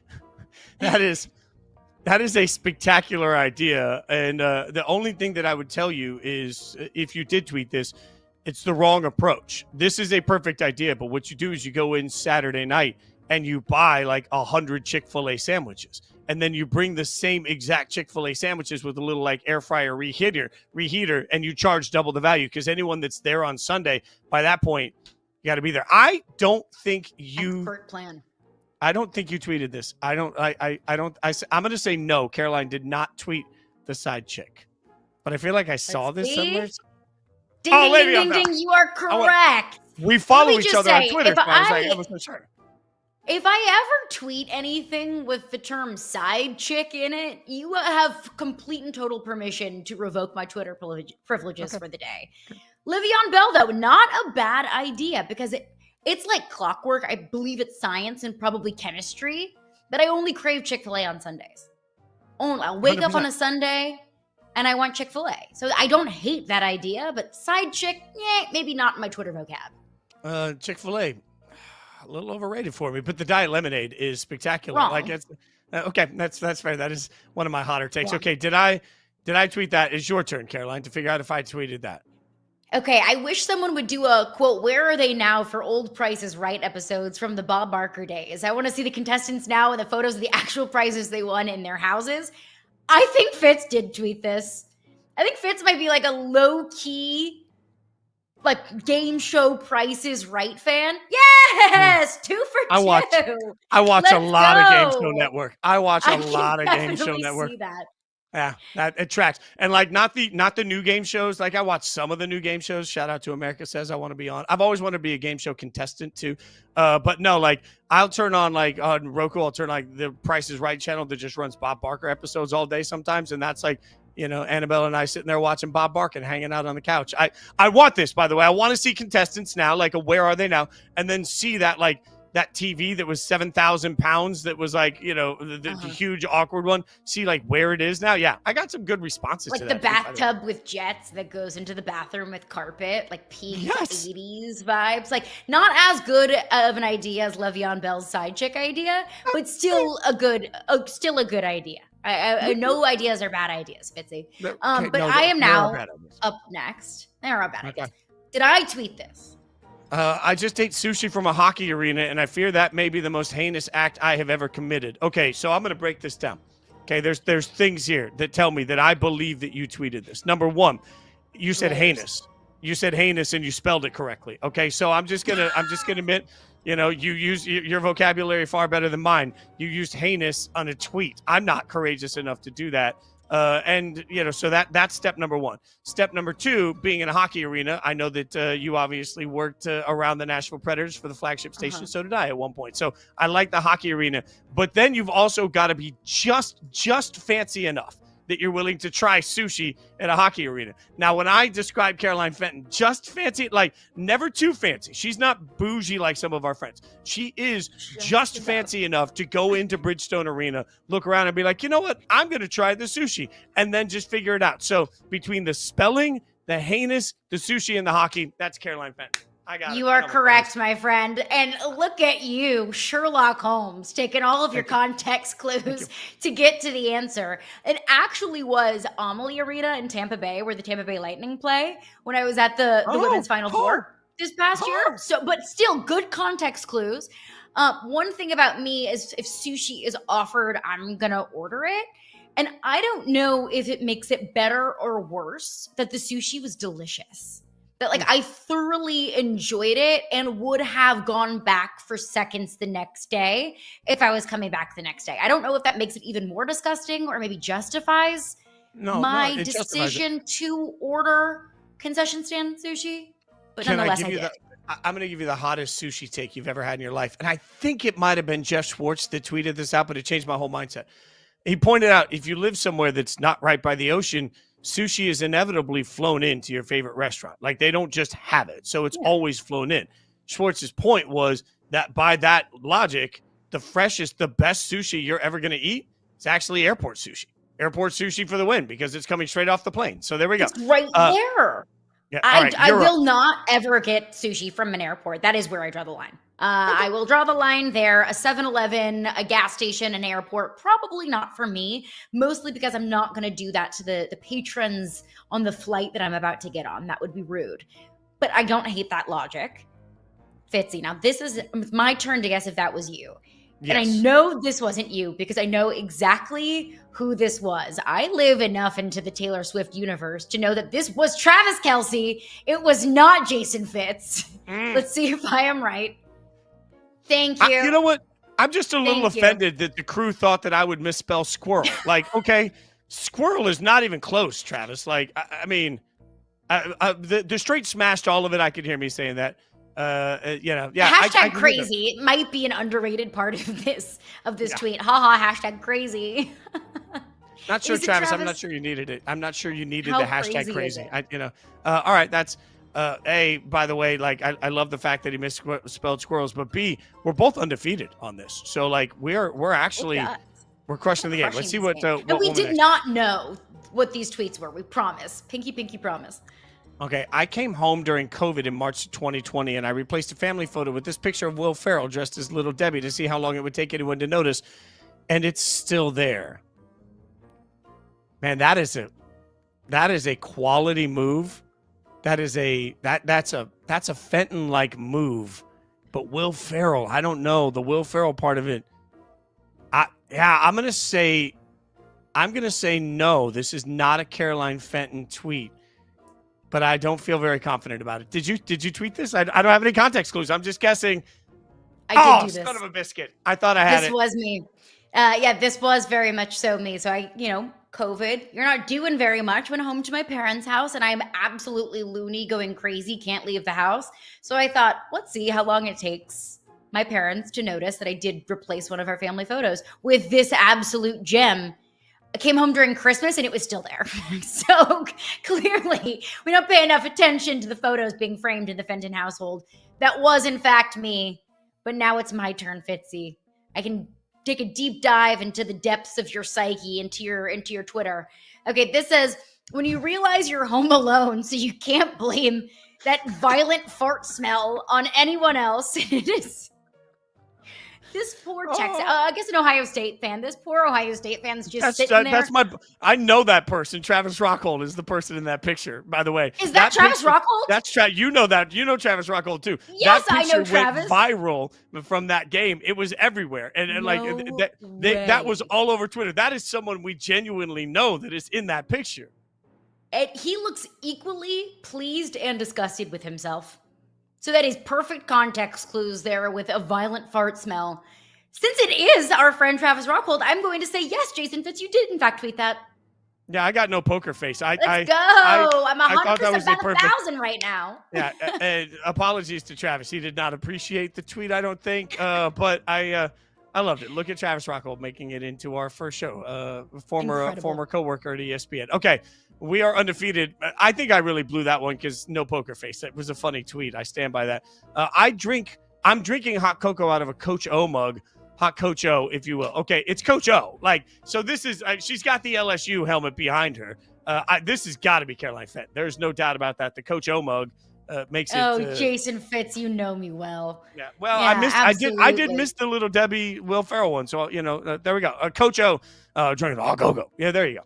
That was a bad Coach I don't have it next to me. I almost did pour my morning coffee in my Coach O mug, but shout out to another one of our former ESPN colleagues, Kenny Legan, who got me that as our Secret Santa. It's a big mug with just Coach O's face all over it. There's like hundreds of little Coach O's on it. One of my absolute favorites. So yes, you know me well. Anything Coach O will be me. Yeah, I'm all over. Absolutely. I think we have one more. You're one up. More. I am up next. Okay, this says, if you feel alone and by yourself, look in the mirror and wow, there's two of you. Be who you are. Who are you? I am me. Ugly. LOL. Whoever is pulling these tweets is doing Fitz dirty. I don't think this was Fitz because I cannot see Fitz not spelling out U-Y-O-U. Like this just says, like it's just the letter U. I don't think you would do that, Fitzy. I'm going to say this was not Fitz. No, that's Shaq. That's yeah, look, Shaq. And I love that he signed it. I am pretty. Like if the thing that I have going for me is my dashingly good looks. I am nothing if not pretty. There's no ugly in this mirror. Caroline, I don't know what they're talking about. Hey, and Fitz wouldn't call anybody else ugly on Twitter. You are a form of positivity. On social media, you would not call anybody ugly unless they deserved it. I like how she qualified on social media. All right, let's keep the positivity going. We have grades to give out from preseason football. Some of the biggest young stars were in action. Jackson Dart, find out what his grade is next on Yahoo Sports Daily.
He did some good things. We got to make some more plays too on the perimeter. That's not what we do. We got 2 or 3 chances to make those plays, and what's mid now mean? That was mid. That was his response. I said, let's just. He's pretty hard on himself. I'll say that. Yeah, you got to ask him about what mid means. 6'7". He threw in the 6'7" through all of that, Not too. the 6'7". Oh, Brian. Hello, fellow kids. Just no. I'm not sure if Caroline is still talking to Dable or if she's talking to me on that one. Because, look, there's a certain age where you just decide the vernacular's lost, right? Like, it's not. And I will say for all the young kids right now, let me be the old man with my walker on the lawn yelling at the sky that are talking about the new words they keep making up. That's like every generation does this. Okay, just go back and watch an 80s movie and try and figure out what some of that the stuff means. It's just we at least had the advantage when I was a kid that it went away. Like social media is going to leave this forever. So these kids are going to be looking back when they're, 40 years from now, instead of being embarrassed by naked pictures, they'll be embarrassed by, the conversations they were trying to have using made up words. Okay, we're going to make up grades, Caroline Fenton. The one time of my life I'm not scared of grade day because we get to give them out. So we're going to grade some of the performances from over the weekend around the landscape of preseason football. Let's say loud and proud from the outset that Shedeur Sanders gets an A+ from both of us. We spent a lot of time today praising him, covering him, and talking about what it means. Caroline and I are both giving him the big, fat, huge A+. So now that we've already covered Shedeur, let's look at some of the other performances, especially from rookie quarterbacks. I'll give you Jackson Dart coming up on this one. Jackson Dart came out 12-19, 154, and a touchdown. Really nice touchdown that everybody keeps showing with people at his feet, stepped around the throw. It was a really nice moment. Kind of a B+ moment for me. I look, he didn't get into the game right away, and you sort of have the qualifiers on a vanilla defense, all those things. Missed a couple of throws early, I think nerves. But after that, Jackson settled down. I still feel like Jackson has a really good shot at being an early season difference maker for the Giants, or at least starter for the Giants. And I didn't see anything in this game that made me think otherwise. So I give him a B+. I don't disagree with you. I think he's right kind of in that B range. 12-19, 154, 1 touchdown, no picks. Like, good, solid outing. 19 pass attempts. He also showed off his athleticism a little bit. 3 carries, 24 yards. He had a beautiful throw to Lil Jordan Humphreys in the end zone. He had a near pick on, I believe it was his second pass attempt of the second drive. That got tipped at the line of scrimmage. So maybe we're having a different conversation if, in fact, that defender comes down with it. But they didn't. I think you saw some good things from Jackson Dart. I think, like you mentioned, he had a couple of misses, at least, late in the opportunities that he got. Overall, I think it was enough for Giants fans to feel excited and encouraged for what he can turn into. Solid B territory, B range. I totally agree with you. Looking at, I think, the most under-talked about first overall pick probably in the history in the National Football League. Ever. Looking at Cam Ward, especially for a quarterback. I'm looking at Cam Ward in his debut. I think he was kind of in that same Jackson Dart range. I would give him a solid B. Only 8 pass attempts. So, you're not really working with much there. 5 of 8, 67 yards, no touchdowns, no picks. Again, just like we saw from Jackson Dart, we saw a near pick from Cam Ward in that second drive. Like, he just underthrew the receiver and the defender didn't come down with it. So that was in his second drive after a 3-and-out. So maybe if we're talking about a 3-and-out and an interception, it's a much different story and it's a much different grade for Cam Ward. But I have a rule that nobody gets in trouble for something that they didn't do or that hasn't happened yet. And it wasn't a pick. Probably a little bit lucky there. I think we saw some athleticism from Cam Ward. We saw some great throws from Cam Ward. I think that Calvin Ridley-Cam Ward connection is going to be really special this year. So we saw some good from there. And then some things that Cam Ward absolutely needs to work on. I think my biggest takeaway, though, Fitz, is the Titans' issues go much further than having a rookie quarterback. They can't run block. They make stupid penalties. Overall, I think Cam Ward had a B to B- day. I just wanted to see a little bit more than 8 pass attempts. Yeah, I fault Callahan for not letting him rip it a little bit more on that one. The Titans are just, I don't love much about where that organization is, but I'm with you. It sort of feels like a B range for Cam Ward. We've got to see more to give him a better grade. I also try to be as fair as I can. This is so early in the process, but Tyler Shuck is the next quarterback up, and Tyler had a rough game. Spencer Rattler came out and said he feels like he's been the best quarterback on the field, and watching that, like the eye test, as they say in college football all the time, Spencer Rattler looked far more in control, as we should expect, because Tyler Shuck is a rookie. It's just hard when you're a rookie that's like 8,322 years old. So the grace that we usually have for rookies developing isn't quite the same. Shuck just wasn't there. I mean, he had a pick 6 that was just a bad throw. A couple other throws that could have gone the other way. Like, I think Saints fans had their first little sense of panic, because when you take a quarterback in the second round, you think, yeah, he could be the guy. Like, he's going to step in and be the guy. I'm really curious to see how it goes with Tyler Shuck overall. I guess I'll give him a C- because it's the first preseason game and nobody gets an F, but that's the only reason that it's a C-. Yeah, I'm with you on the grade. I disagree. I don't think Spencer Rattler was the better quarterback on Sunday. We got sacked 3 times. His final stat line was That's fair. 7 for 11, 53 yards, no touchdowns, no picks. Like Spencer Rattler wasn't good. So I guess the good for Tyler Shuck was I at least thought he looked better than Spencer Rattler, and the bad is he didn't look good. So, I mean, yeah, I guess you can take what you can get there. Not a whole lot of reason for optimism in that Saints quarterback room. Tyler Shuck gets the C- from me because of the death pick 6. You just can't make that throw in the NFL. I'll give him a little bit of credit. He came back in that next series and he had a beautiful 53-yard touchdown pass. So he didn't let the pick 6 get to him. It was a beautiful throw. The receiver was wide open. He had a very clean pocket from a great block from Clyde Edwards-Helaire there. So some good and some really, really bad. So overall, I think Saints fans are stepping out of Sunday's game and saying, wow, we feel bad about this team and we should have felt bad about this team. Yeah, and loving, at this point, the fact that Archie says Arch isn't going to come out of Texas. Like, Saints fans have nothing this week that makes them happy. I also, to your point, happy is if Arch comes out in 2026. Well, the Saints will still be bad then. So that's God. Something to look all right, forward to. What about, give me Travis Hunter. I know he's not a quarterback, but all eyes are on Travis Hunter. What did you think there? Yeah, it's hard for me to give Travis Hunter a grade because I don't think I saw enough from him. You're seeing there offensively, 11 snaps, 2 receptions, 9 yards. Defensively, he had 8 snaps. He had 1 missed tackle defensively. But really, the quarterbacks weren't throwing in Travis Hunter's way, at least defensively when he was playing corner. So it's really hard to get a full, fair, true evaluation from Travis Hunter. But I think the fact that he played 19 snaps and it was almost a clear, division, half offense, half defense, just a little bit more offense sprinkled in there, I think is enough to say that Travis Hunter, potentially very much so can do this. And maybe the Jags' plan is to play him pretty close to 50-50 offensively and defensively. My biggest takeaway is probably he showed more offensively, at least in one preseason game, than he did defensively. And with an offensive-minded head coach and Liam Cohen, that's probably how they're going to use Travis Hunter, at least early. But just, it's hard, Fitz. You didn't even see that much from him.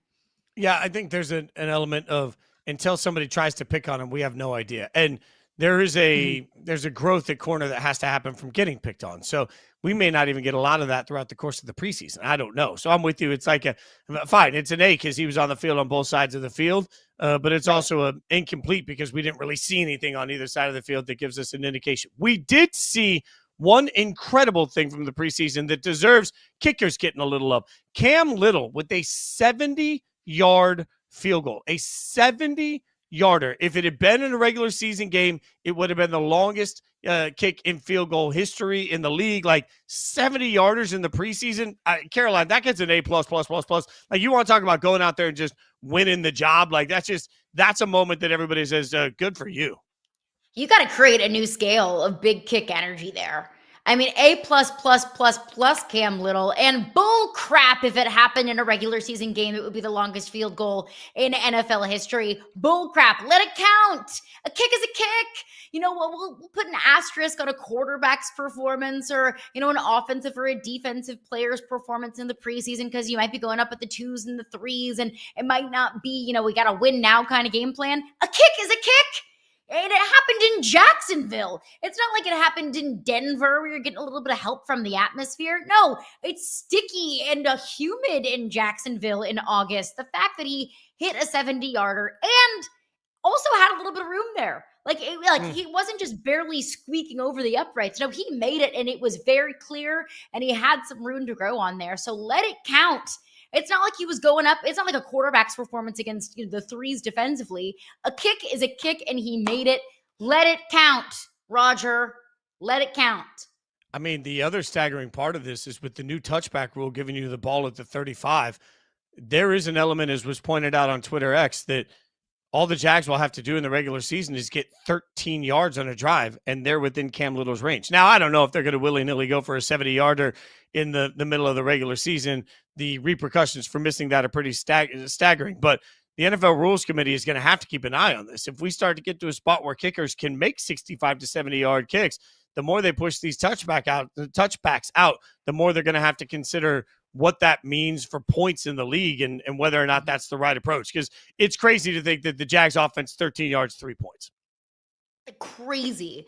And look, I think that Liam Cohen, if there is a game, the Jags are very comfortably in the lead, that they're going to win this game.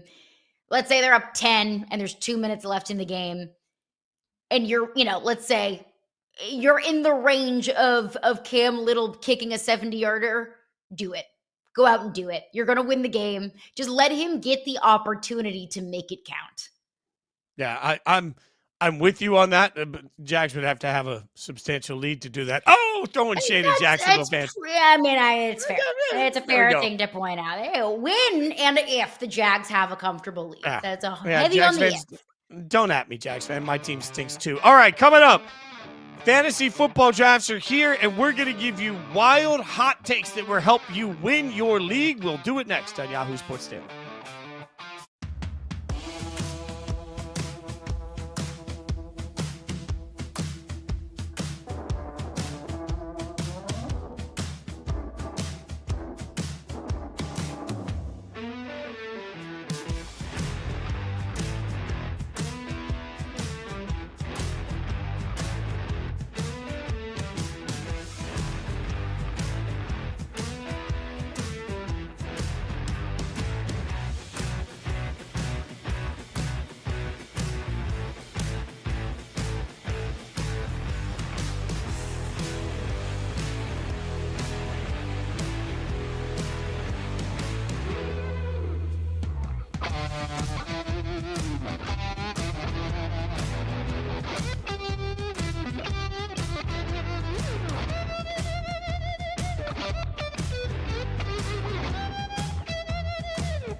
Take his head off! This is a bloodbath!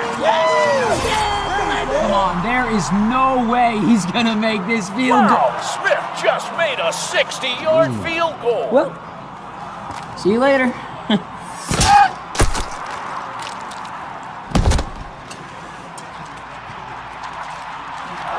Oh, let's go! Introducing Yahoo Fantasy Guillotine Leagues, presented by Liquid Death, where the lowest scoring team each week loses their heads. So what are you waiting for? Create your team and start chopping heads off. Oh, and a big 6! Ah, fuck.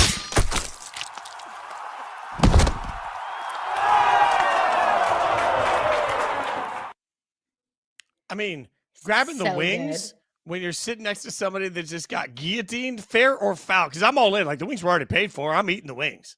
100% fair. And let this be a message to my friends and family out there. If I ever quite literally or maybe figuratively lose my head with a full plate of wings, I want you to enjoy those. That might be my last dying wish, that you enjoy a nice plate of buffalo wings in my honor. Yeah, well, in that honor, we're going to give you some spicy Buffalo takes here. It's Yahoo's 28 Days of Fantasy. Began last week with the debut of the Guillotine Leagues. It continues. We got new features every single day we're rolling out. So you can see the QR code on the screen. Just scan the QR code. Experience fantasy football like never before. Dropping 28 features, 28 days. Sign up now if you haven't already. Get the app, draft your team. Let the fun ensue. Have fun with us. We're going to be talking a lot of fantasy football on the show, obviously. And right now, we're going to do a snake draft, but not just any snake draft, okay? We're going to snake draft one player each at the 4 core positions, so quarterback, wide receiver, running back, tight end. We'll get one each. But here's the thing. We're looking for spicy hot takes, like the sort of guy that's going to sneak out of nowhere and help you win your league. Caroline Fenton, for some reason, they let you pick first. Fine, but you get the first pick in our snake draft. Give me something spicy. They let me go first because they like me more. That's what they told me, at least. So going first to my quarterback pick, and you say spicy and I deliver. I will give you ghost pepper, shut the clock up kind of Carolina Reaper, spicy hot sauce that's going to keep it grabbing for saltine crackers and a glass of milk or whatever helps spicy food. So my quarterback pick is one and only JJ McCarthy. And saying it, I don't even really believe it, but I'm talking myself into it for the sake of a spicy take. And I'm talking myself into it because I have no choice but to believe in JJ McCarthy because I believe so much in Kevin O'Connell. And I believe so much in the security blanket that JJ McCarthy has around him. You have a veteran established running back in Aaron Jones. You have Justin Jefferson, one of the best wide receivers in the league. And of course, you have Kevin O'Connell, who resurrected Sam Darnold's NFL career. And he is lauded as an offensive guru, genius quarterback whisperer. So I think JJ McCarthy is not only a good value pick, but could be kind of a sleeper once he gets his bearings and once he gets used to, the grind of being the starting quarterback in the National Football League. Maybe by like week 5, week 6, JJ McCarthy starts to settle in to this offense that's tailor-made for the quarterback to succeed. So I'm going JJ McCarthy. I don't even like it, but I'll convince myself of doing it. Fitzy, who is your quarterback? I mean, that's like JJ's. You just mentioned all of the structure that's around him. Like, if we're making a spice list here, you're like a garlic parm, okay? Like, you're at it's fried, but it doesn't really have any chili pepper on it. You don't even believe that. That is no. Because see, here's the thing. I'm going to show you how it's done. Like, I'm going to go straight up. Like, you walked into Hot Chicken in Nashville, and you're going to need the bathroom for 2 days. I'm going to give you spicy hot here at a level nobody's ready for because my spicy hot winner, I can't believe I'm about to say this, is Daniel Jones. Okay, hear me out before everybody freaks out. I got to give you a bold take. And look, those preseason numbers don't help my cause, but I'm going to believe that Shane Steichen, with the history of working in Philadelphia with the mobile quarterback that knows how to work the ball around, that knows how to make the reads quickly, that, likes to move the pocket a little bit, all these things that have worked for Shane Steichen with the mobile quarterback in the past can work with Daniel Jones. And this is a Colts team that we think of as being terrible, but over the last 2 years, they really haven't been. It's just their quarterback play has been terrible. So now I get the best of what Daniel Jones can do, as much as that makes people laugh when I say that out loud. And I put it with the coach in the system that maybe can maximize some of that. Why can't he be just a little bit of this year's Sam Darnold in that offense, which gives me like the wish.com version of Josh Allen. Like, this isn't Josh Allen, but this is like, it kind of looks funny and it doesn't fit the same way, but like you still got the shirt. That's what I'm getting. I'm getting the very generic, weird version of Josh Allen in this offense. So I'll go Daniel Jones. And I say that with just so little confidence. In fact, now we snake around. Disrespectful to Josh Allen to say that. I said wish.com version, so it's not okay. I'll go safer with my wide receiver because now I'm realizing what I just did to myself. So now I need like chunky blue cheese to dip it in, and I mean like chunky, like not just a little bit of blue cheese, like the kind you need a fork and you just like lip smacking blue cheese. Devontae Adams is my chunky blue cheese. Devontae Adams. When you look at what he did last year with the Raiders, with the worst quarterback room you could ever imagine, and you look at what he did still with Aaron Rodgers, who I believe is washed, it's still able to put up that level of production. In fact, 1,000 yards receiving the year before that with terrible quarterback play in Vegas also. So the concept that Devontae Adams is anything less than great, I think, is wrong. So now you give him Sean McVay, and yeah, I wish that he had a quarterback situation with a healthier back, but that's what makes this a little bit spicy. But I gotta back things off. I think we've forgotten the greatness of Devontae and how impactful he can be. In Sean McVay's offense, he's a difference maker. So I take my super spicy wing and I scoop up some of the thickest, chunkiest, goopiest blue cheese I possibly can, and I eat that. Yeah, all of those adjectives truly make me want to vomit. So I blame your Raiders, Fitz, for making us all as a football society forget about the greatness of Devontae Adams. I blame that on the Raiders. All right, loop back around to me, and I will follow your lead. If you go if you pull back a little bit on the spiciness of your receiver pick, I will as well. And I'm taking DJ Moore as my spicy receiver pick. And I think this is spicy because, again, we all as a football society have probably forgotten about how good that Bears defense was, offense was last year. And it's because the Bears were pretty awful. And they had a head coach who couldn't manage the clock and an offensive coordinator that had zero feel for the game. And in spite of that, Caleb Williams threw for 3,500 yards. So you insert Ben Johnson, another offensive guru, into this team as their next head coach. I think Caleb Williams takes a step forward in year 2, now that he has a year under his belt, really an impressive year under his belt. And he's going to be looking for his established veteran receiver that he already has a year of building chemistry with, and that is DJ Moore. So I'm expecting this offense to take a step forward because of Ben Johnson. I'm expecting Caleb Williams as a passer to take another step forward, and for DJ Moore to kind of be the tertiary part of that offense being much better and kind of taking that next step forward is because of DJ Moore. So he is my receiver pick, but that was a little bit too mild for me. I can't do too much mild. So I'm going to go snake back around to my running back, and I'm going to heighten up the heat meter. I'm getting even spicier at running back. I am going, and call this influence from my Tennessee Volunteers fan fiance or our Cleveland Browns fan producer, Mike Goldfarb, but screw it. I'm going Dylan Sampson for my running back pick. He's the reigning SEC Offensive Player of the Year. When he was at Tennessee, he carried the ball like 35, 40 times a game. I mean, the Tennessee Volunteers were in the college football playoff because of Dylan Sampson. So I think that he's going to be kind of that bell cow type of running back that can get the ball 20 plus times a game. And I think that the Browns are going to need that. And we've talked a lot about this show about Shedeur Sanders and kind of the bleep show that is this Browns quarterback room. Is it Joe Flacco? Is it Kenny Pickett? Is it Dylan Gabriel? Is it Shedeur Sanders? Is it Snoop Huntley? There is no definitive future of what this quarterback room looks like. So I think the Browns are going to rely very heavily on the run. So volume pick, Dylan Sampson is my running back. I love that pick, and full disclosure, I have Dylan in every one of my keeper leagues. Like I'm a big fan of Dylan Sampson. This is a great pick by you. I'm going to go wildly safe, and this doesn't feel like a bold prediction at all until I give you some of the context around it, okay? Because first and foremost, I'm a full homer, so I'm going to go with a Raider here. Ashton Jeanty is my running back, and this is where everybody cries and says, well, that's not bold, and Twitter's going to come at you and be like, that's not bold. Oh, here's what's bold about it, okay? Ashton Jeanty, I believe this year is going to end up running back 1 in the entire NFL. Like, I believe right now that if you can go out and pick up anybody, it's going to be Ashton Jeanty. He's going to have a Christian McCaffrey-like year. We are talking about an epic. The rest of your team can suck, but if you have Ashton Jeanty, you're going to win, and everybody else is going to get mad at you. And this comes from volume and talent combined. Like, if you watch Chip Kelly's offense at Ohio State, Caroline and I did last year covering college football together, that offense was predicated around running the football, even though they had the most talented wide receiver room in the eyes of many in the entire country. Did they resort to throwing every time?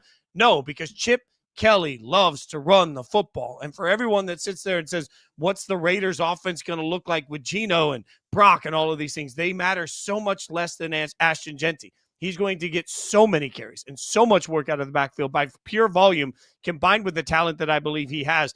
I truly believe he has the type of year this year that is on par with the best years we've ever seen from Christian McCaffrey. And that is a reason you can blow the rest of your draft. But if you got Ashton Jeanty, you're winning it. That's what makes the take at least a little bit bold. I'll go bolder with my last one. I'll go back to the Heat. I'll come back to the Heat here and double down on Daniel Jones by picking up Tyler Warren, the tight end for the Colts. Look, I know it seems weird, but rookie tight ends get on the field quickly and they're able to have a lot of production. Not Brock Bowers level production year in and year out, but Tyler can do a lot of different things in that offense. He can be a lot of different parts of that offense. He's going to be on the field a lot.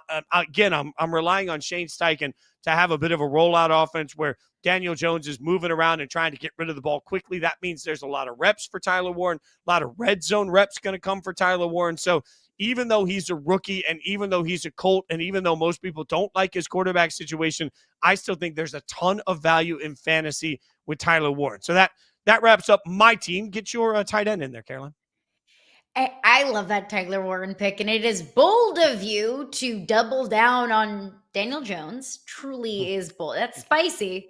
You know, you can do fantasy smart and you can also do fantasy stupid. You might be teetering on that line, Fitzy. But you mentioned Tyler Warren and Brock Bowers. On every rookie tight end is Brock Bowers. And I'm not saying that Tyler Warren is, but he's the same kind of weapon that Brock Bowers is like, that he's a weapon in the passing game. He's a weapon in the run game. He'll block. He can do so many different things. So love that pick by you.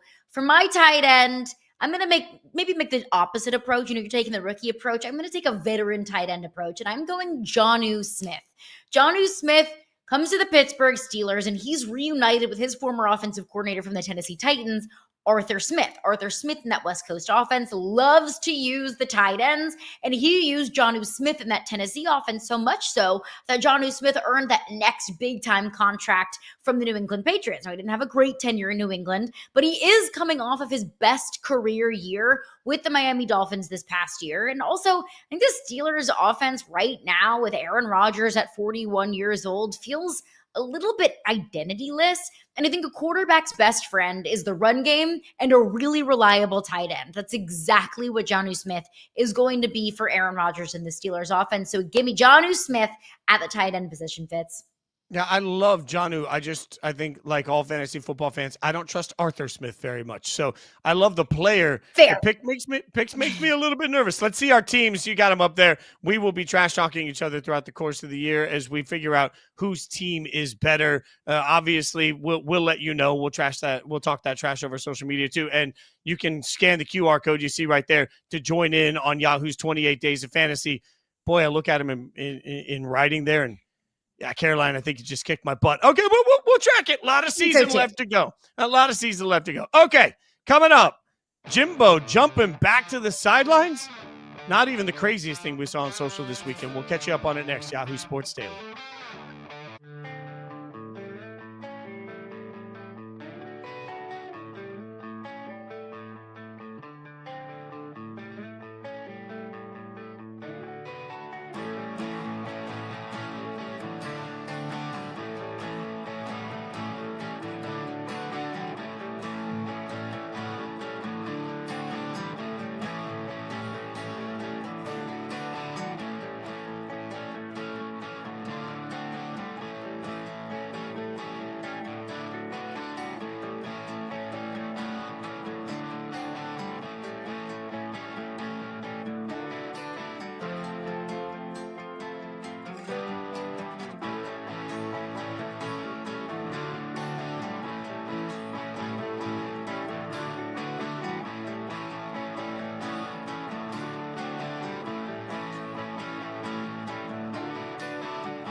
Welcome back to Yahoo Sports Daily. She's Caroline Fenton. I'm Jason Fitz. And over the weekend, I think we were doing the same thing everybody else was doing. Doom scrolling on our phone, just going there with the finger up and up and up.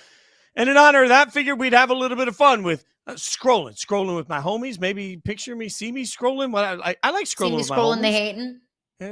Yeah, we'll workshop it. It's only day one.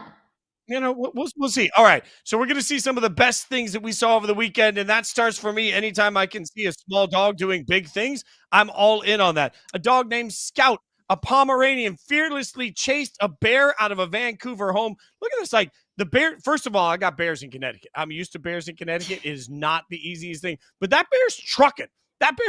And that Pomeranian is not bad. And then the owner comes flying in, Caroline. Like, we both have dogs. I cannot imagine watching my dog try and chase down a bear. Yeah. I have a whole lot of love for the small but mighty. That's exactly what that Pomeranian is doing. As an owner of a Yorkie who barks at large people, large dogs, large animals, I respect this. Not necessarily the scariest guard dog out there, but a guard dog nonetheless. So bravo to that Pomeranian for doing its job. I mean, size of a guard dog is all about the spirit of the guard dog, not the actual size. Although, thank God that the fight bear, in the dog, not the dog in the fight. What's wrong with the bear running? Go ahead, Caroline. What'd you see scrolling? All right, so what I saw that caught my eye, former Florida State and Texas A&M head coach Jimbo Fisher said that he is, quote, very interested in returning to coaching. He said that I would be very interested in still doing it because I think I've still got a lot to give and I'd like to get back out there. I really would. I get it. Look, I understand that when you are a head football coach, when you're a coach in anything and you dedicate your entire life to something, leaving it, just going cold turkey feels a little strange, right? He probably has that itch.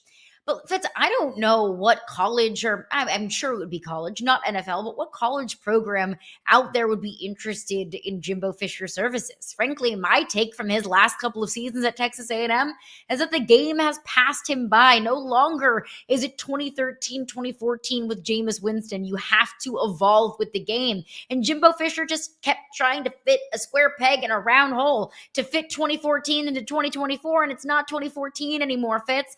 So I understand Jimbo, even though he's wiping his tears with his $80 million buyout. I don't know if college football is for him. Yeah, it's an awkward spot because in the last couple of years being away from the game has changed so much. Coming back isn't as simple as just standing on the sidelines. It's now, who are you paying? How are you paying? How are you recruiting in a new world? Like, these are all things that Jimbo would have to figure out. And I respect the heck out of the fact that he misses ball. Most former coaches, I was lucky enough to work with a lot of them at ESPN.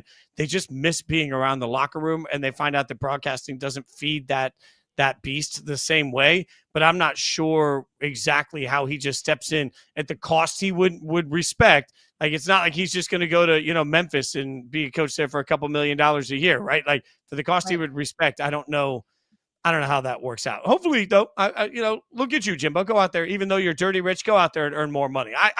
I respect that. All right, let's take a look at some basketball highlights here. Look, sometimes you make the move, but you got to finish the move. I don't know if you saw this, but first of all, puts the defender on his back, but then boom, going up for the dunk does not happen. I love this whole moment. Like, it's that coaching 101 of just because you're down, you're not out. Getting back up off his butt to make sure, like right there, down, I felt that. And then up, Caroline, I love the block. I mean, it is like the ultimate call an ambulance, but not for me because he looked dead in the water right there. And then boom, blocked. Gotcha.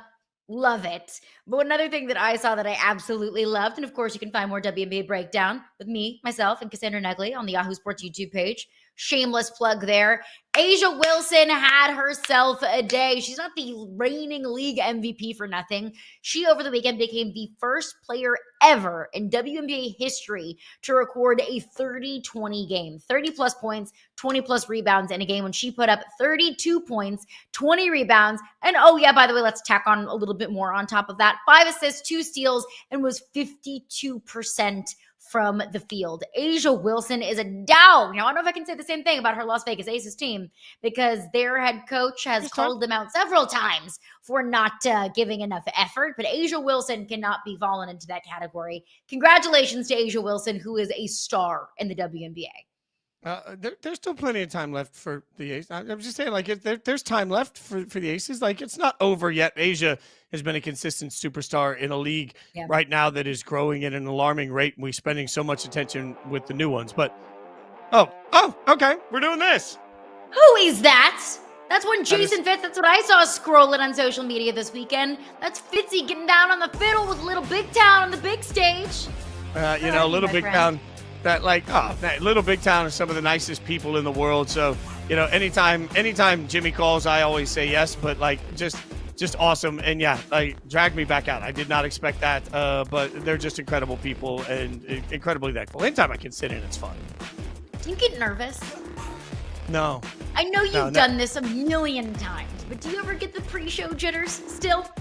No. Like, the funniest thing is whenever I go to sit in, like I sat in last year with Jordan Davis, and Jordan's a buddy, and it was funny because he called me and was like, hey, why don't you come sit in? But all anybody else in the arena finds out is that, hey, the artist has a friend that plays the fiddle and he's going to sit in. Everybody thinks it's going to be terrible. So I walk, like, especially if I don't know. So when I walk out every time, it's the crew guys and the sound guys that are all just looking at you in the middle of the afternoon with like the fear of the gods in their eyes.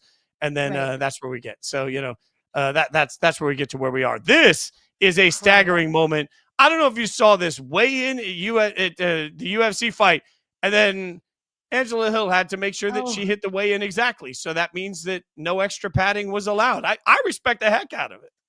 Hey, you got to do what you got to do and take out every single ounce that you possibly can. I will just say that if there ever comes a day that I have to do that in public and hand my little bra inserts to an old man who then drops them, it's not going to be the greatest day of my life. I will be honest with you. It'll definitely go down in the Hall of Fame of embarrassing moments. But good for Angela Hill for being a good sport about it. Yeah, I mean, look, there are moments too when you do this that you just almost forget that you're on TV, that everything's being watched no matter what you do, and you got to hit that weigh in somehow. It has to be a bit of an embarrassing moment, but also like anytime these athletes step up to the scale and they've hit their weight, there's so much respect to what goes into that process and so much hard work that goes into that process. I respect the heck out of it. We got a bunch of guests that are going to be joining us this week. Look at that list. Look at that list every single day. Yeah, I mean, I feel good about that one. Are we just going to talk about the Office with Brian, or do we have to talk about the Chiefs? I don't know. We don't have to do anything. And I do have several, Kevin's chili questions to ask him, several questions about, day-to-day life at Dunder Mifflin. So, yeah, we're going to do a healthy dose of football and office talk, as we will with all of our wonderful guests this week. Seriously, when we say that we have the best guests for you, we mean it. And this first week's lineup is the perfect example of that.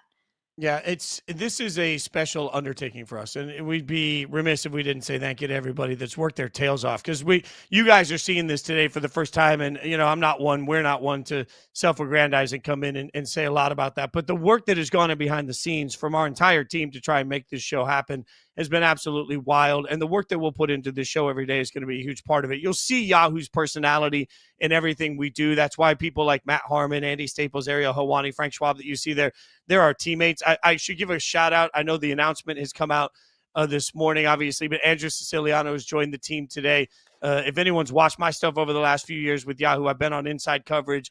Really happy that, Andrew slides into that seat. The show is going to be remarkable because we're both such huge fans of what he does. That's going to be a huge get for Yahoo and a huge moment for everybody to keep checking out inside coverage too.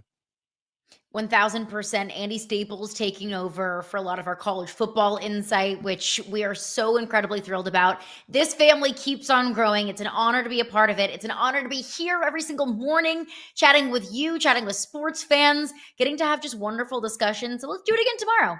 What do you think? Yeah, we're gonna be here every single day, Monday through Friday, 9 a.m. to 11 a.m. We'll be here every day hanging out with you. There's a ton of new content and more big announcements coming from Yahoo over the course of the next few days too. So you don't want to miss any of that. Again, I won't do this every day. It's not that for us, but today particularly, Hutton, Emmy, Josh, Mike, our team behind the scenes has kicked butt and worked their tails off. So we could not do this show without them. Thank you for hanging out. Come back tomorrow morning. We'll be right here with you. For Caroline Fenton, I'm Jason Fitz, and this has been Yahoo Sports Daily.